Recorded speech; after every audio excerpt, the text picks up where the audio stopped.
Rob, thank you so much for those very kind words, and thank you to the Museum of Early Southern Decorative Arts, particularly April, for putting on this amazing weekend. I know your weekend is far from over, so thank you for all the efforts that you've put in for months preparing.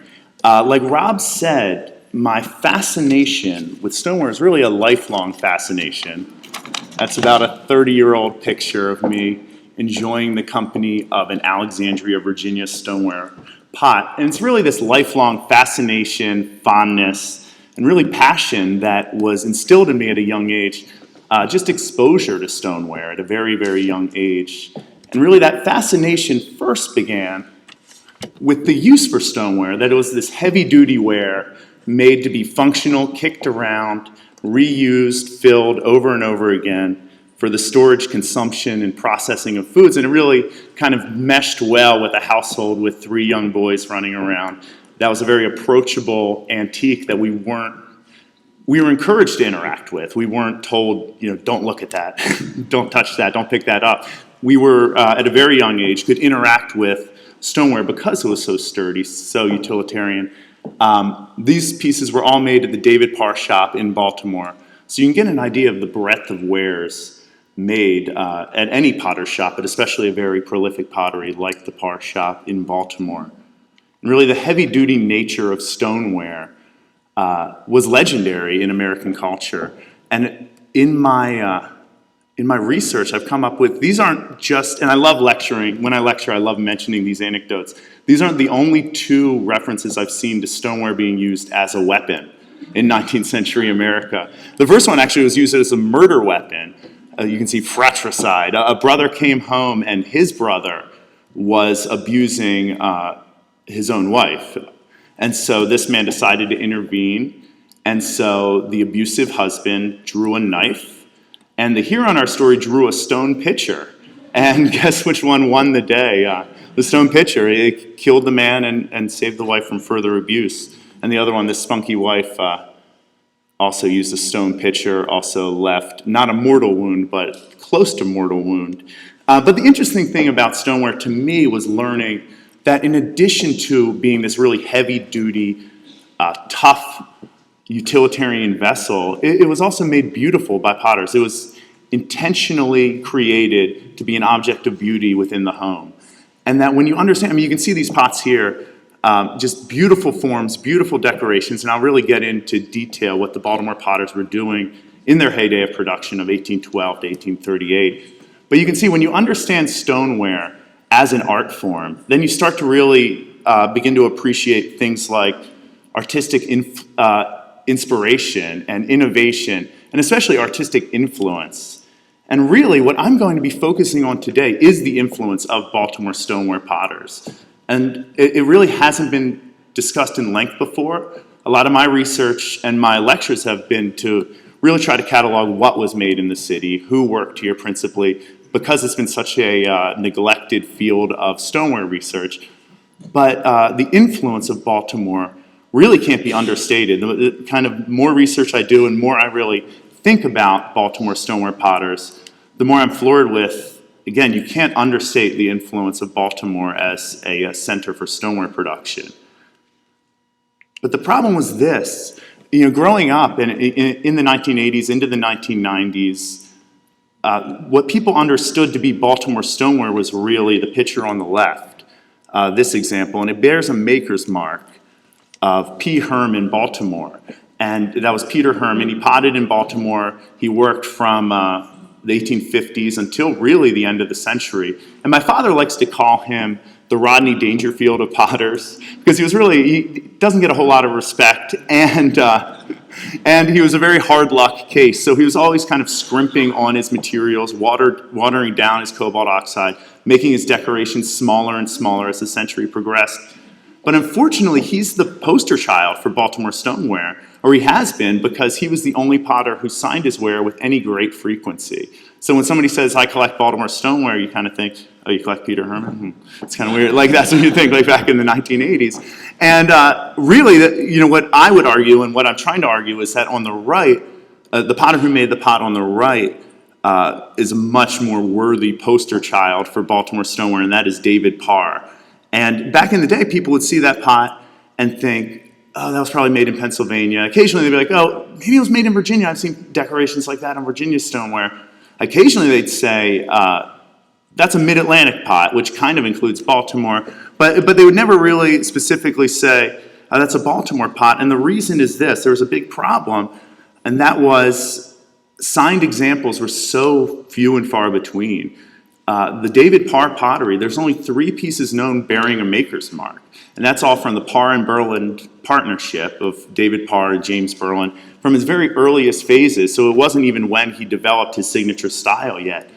And then there's one known piece with a signed script inscription on the underside from a much later period in the 1850s of that pottery, well after David Parr passed away.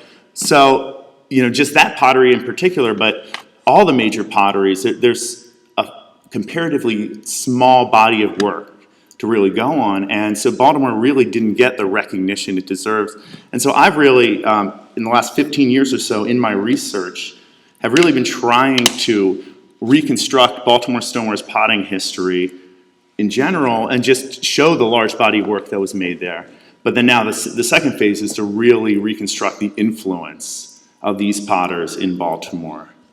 And so I'm going to be discussing really 3 main potting families: the Morgans, Remys, and Parrs. And you can see they all potted on or near Pitt Street, which is now modern-day Fayette Street in Baltimore, just on the east side, north of the new areas with the Four Seasons Hotel and all in Baltimore.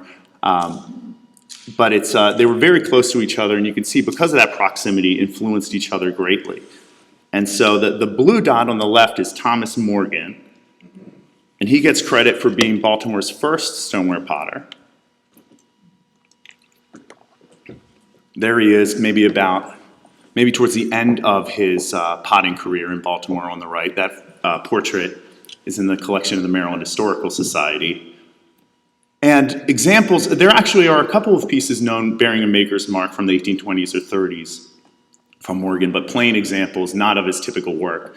The work made at the pottery that really gets the most credit is when it's under the ownership of his son and brother-in-law, William Morgan and Thomas Amos. And a lot of times you'll see that mark, the script signature, Morgan Maker.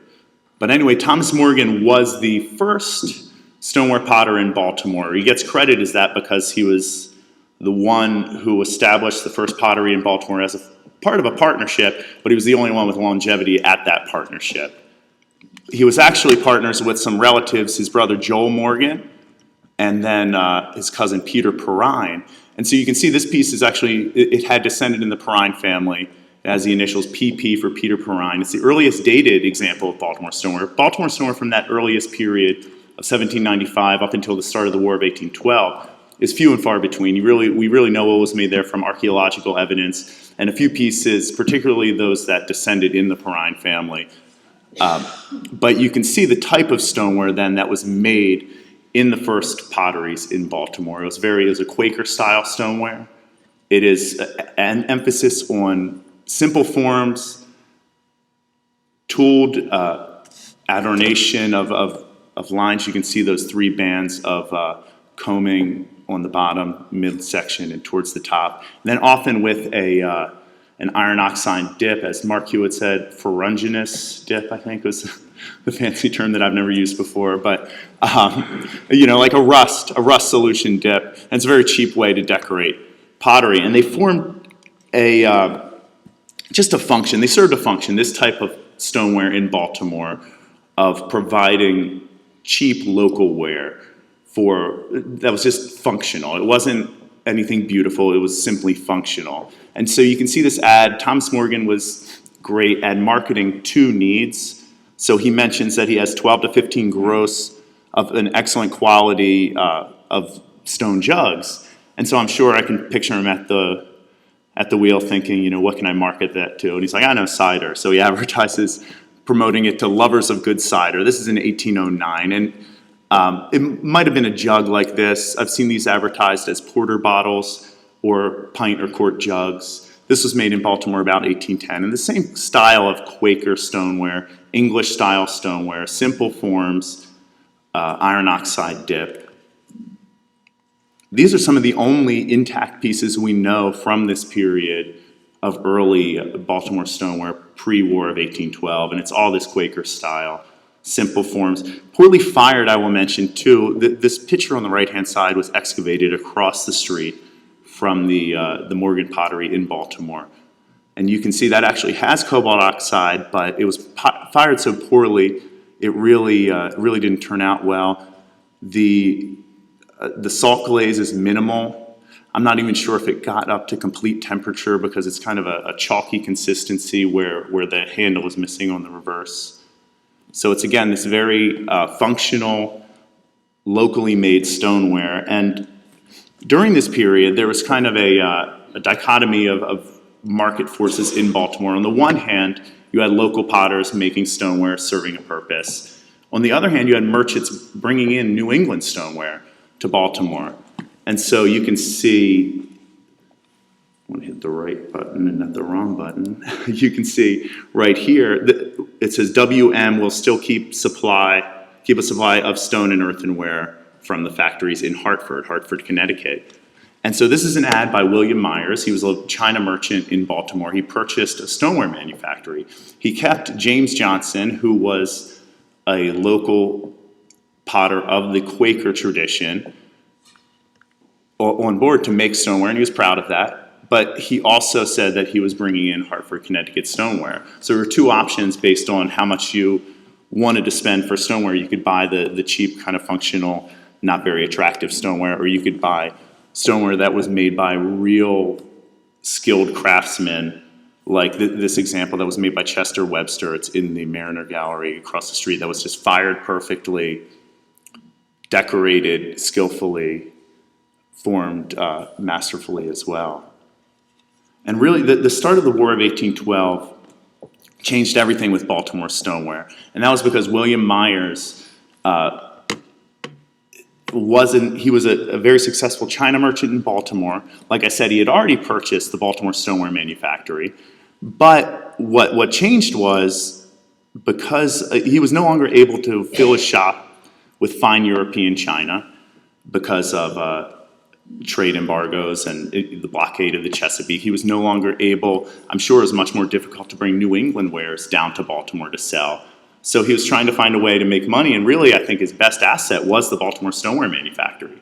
And so he decided how to make that profitable was to bring in, you can see in the ad, bring in Mr. Remy from New York.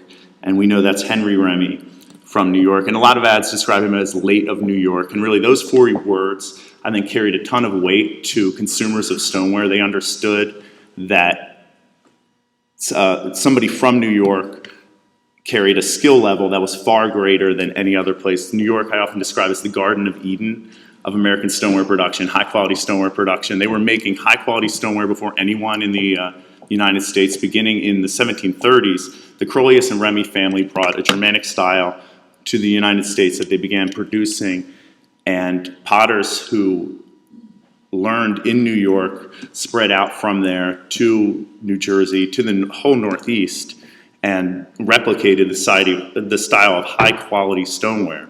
Henry Remy was a third-generation stoneware potter, and so he knew what Thomas Morgan didn't. What Thomas Morgan was trying to figure out, almost by trial and error, of how to fire a kiln to 2,300 degrees Fahrenheit and still create a beautiful product with an even glaze and an even vitrification. He understood that almost innately just from growing up in the stoneware business. He learned it from his father, who had learned it from his father, the John Remy first and second. And he immediately transformed Baltimore stoneware production into an art form. And so again, we're talking today about artistic influence in stoneware.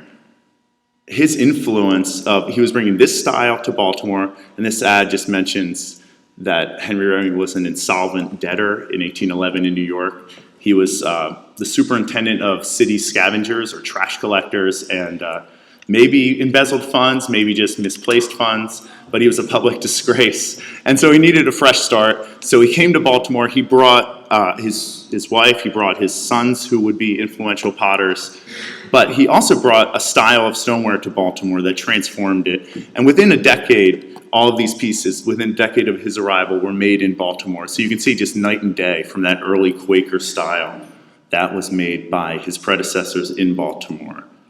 So what happened was Remy's influence really transformed the atmosphere. So you had, not only was the Myers pottery making high quality New York style stoneware of the Germanic school that was influenced heavily by Henry Remy, but Thomas Morgan's pottery, and actually two potteries, because he saw the opening at the beginning of the War of 1812 for more local craftsmen in Baltimore. So he opened up another pottery with his brothers-in-law, Thomas and William Amos. So those three potteries immediately, the style of stoneware they were making was increased immensely. And they, because of that, we're seeing a much higher demand for their stoneware. And again, because of that, what happens when you have higher demand? You, of course, increase prices. So that's what they did. They fixed their prices between the three of them so that on January 1st, 1813, they would all have the same increased prices. And again, in 1815, they ran an ad increasing prices. This time, though, it includes two men, David Parr, and that's the guy I mentioned earlier, who should be the poster child of Baltimore stoneware. That's one of the three known maker's marks, and that's his script signature that's on a flask. And then also Elisha Parr, who was his brother. They were both from that Quaker potting tradition from Abingdon, Maryland, in the Northeast. So this is where the four potteries I'm discussing were all located. They increased their prices by about 20% within 3 years, so it shows a greater demand for the Baltimore wares. But really what was happening was a distinctive style was emerging in Baltimore that had never been created before.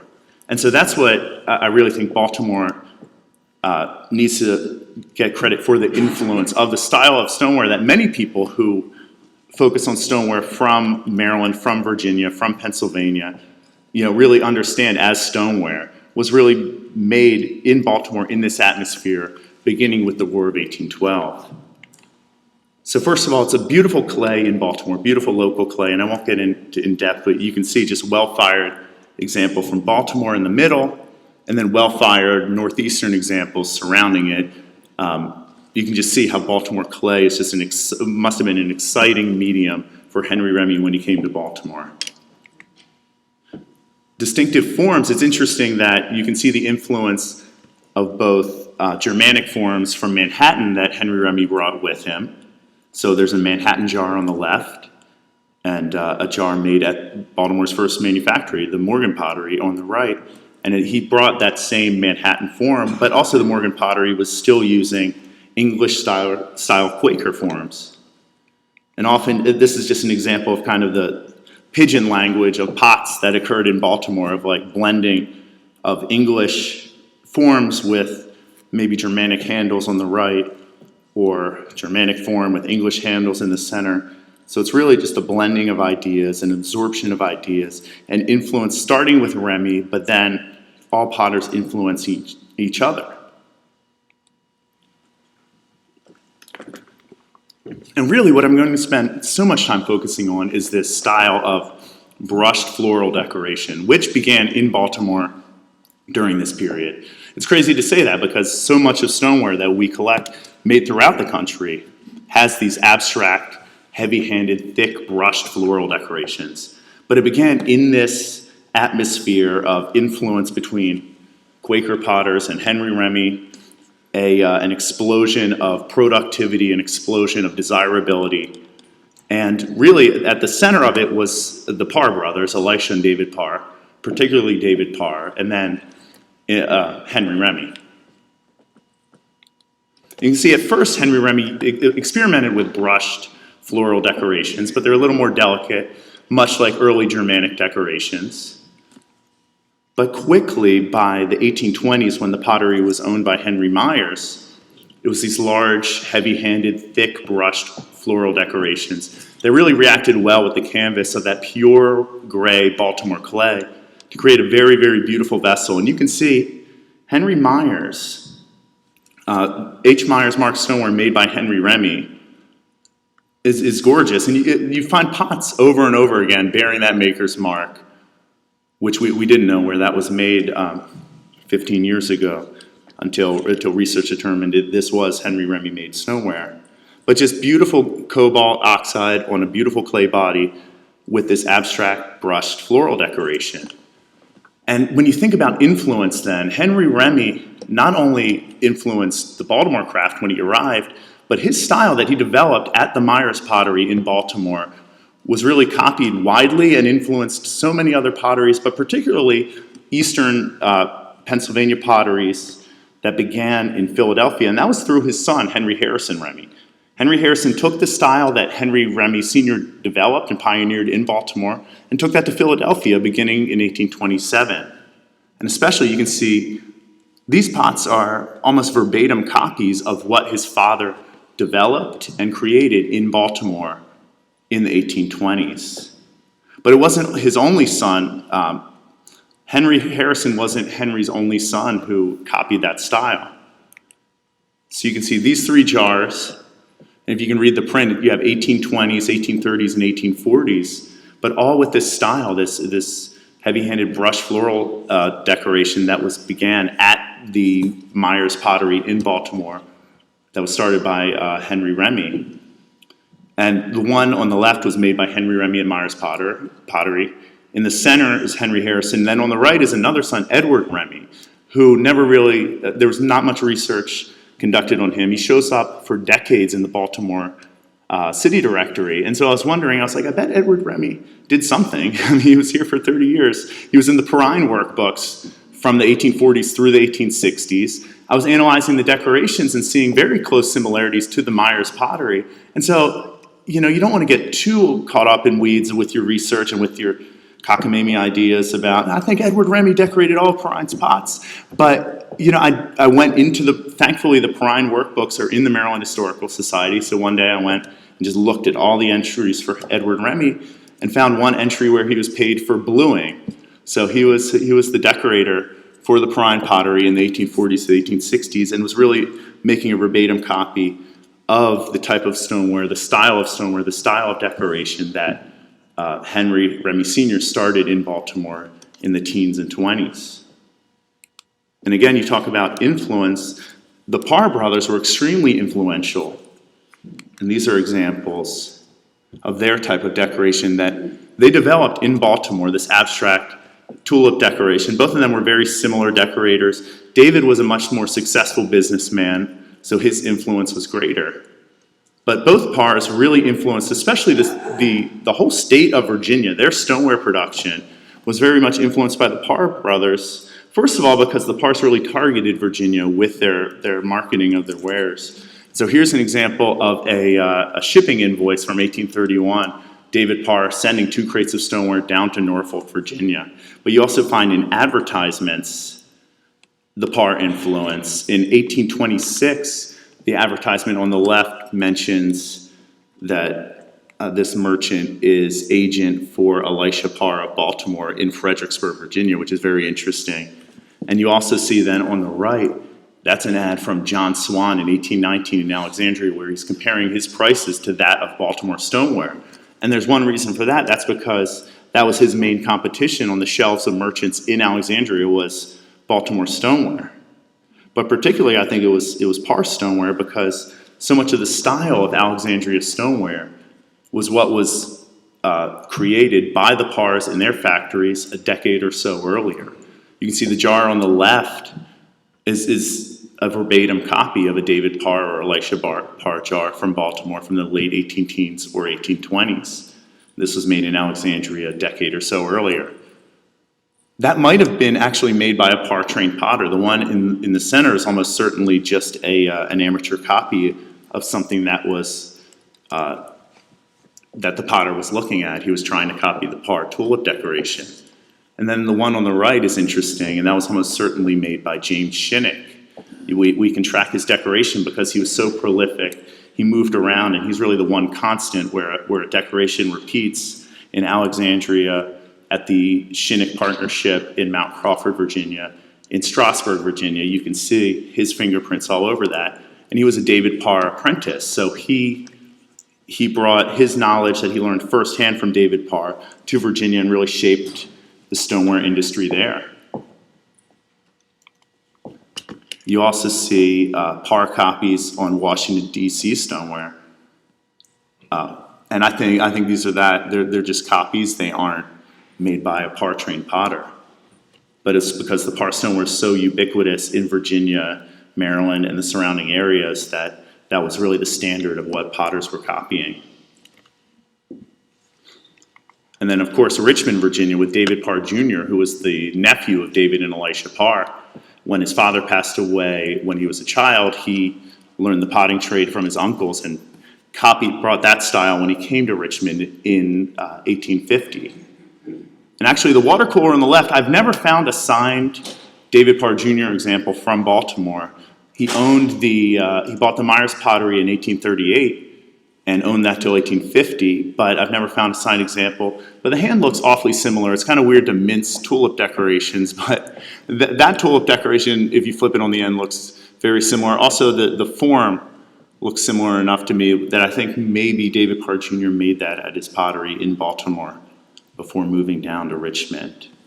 So it's interesting because you see so many of the major stoneware potteries beginning in the 1830s until the rest of the 19th century were directly influenced by Baltimore potters. Philadelphia, Washington, D.C., Alexandria, Virginia, Richmond, Virginia, their major potteries were not only influenced, but really what the style of stoneware they were making was a direct copy of what began in Baltimore in the 18-teens, in the 1820s. So like Rob said, it really is hard to underestimate their influence, not only on the Mid-Atlantic region, not only on the South, really the country, because that's how stoneware spread out into the Ohio River Valley, into the Midwest, all throughout the country.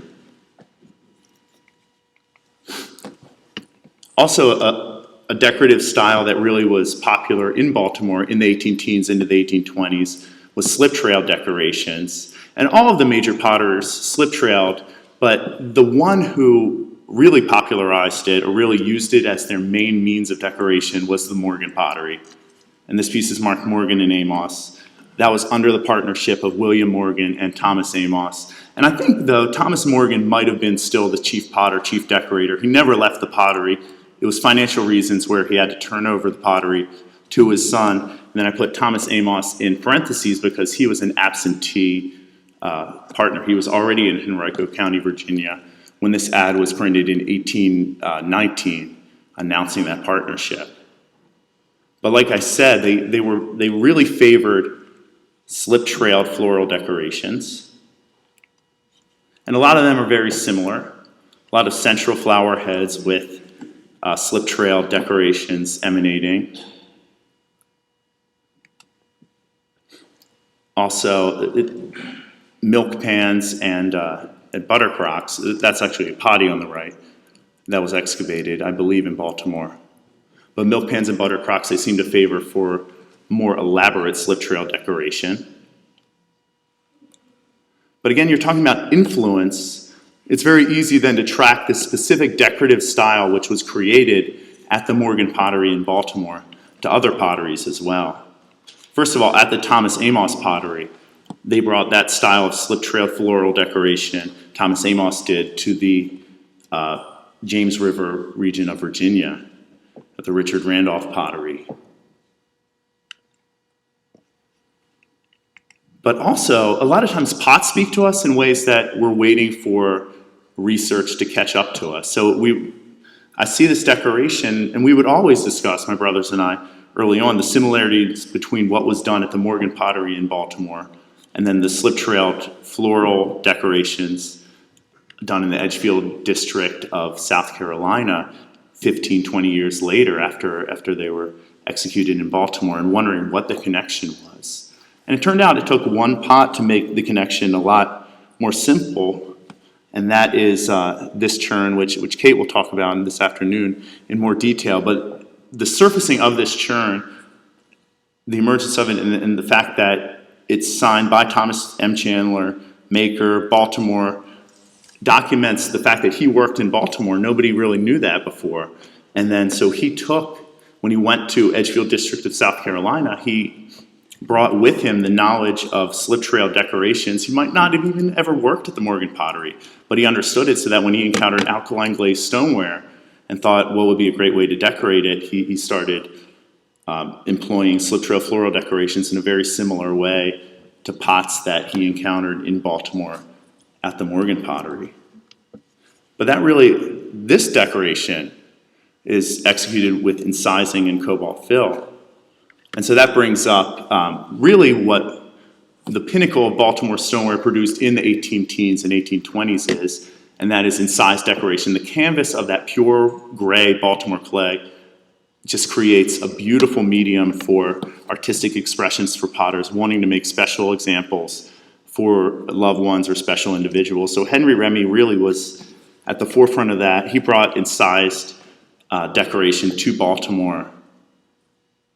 He brought what was very common in Manhattan, which was bird decoration, to Baltimore, but it seems like he really found Baltimore clay to be such a pleasing medium that he wanted to fill the entire canvas of pot, where that's very unusual for Manhattan stoneware.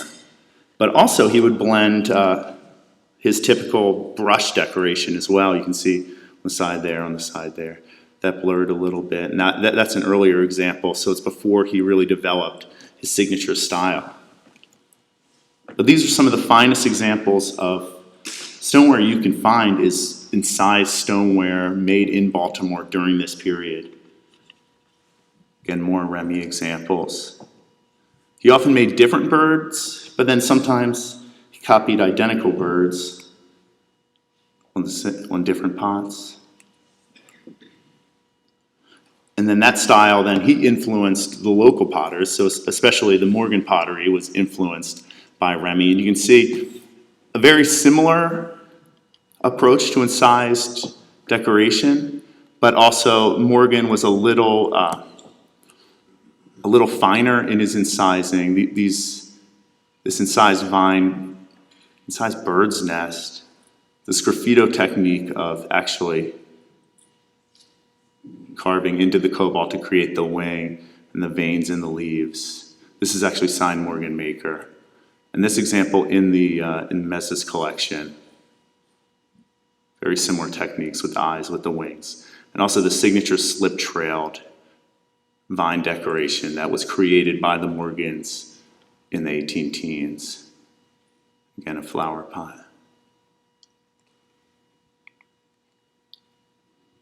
And here's another picture that is in the Mariner collection alongside one in the Winter Tour, signed Morgan Maker.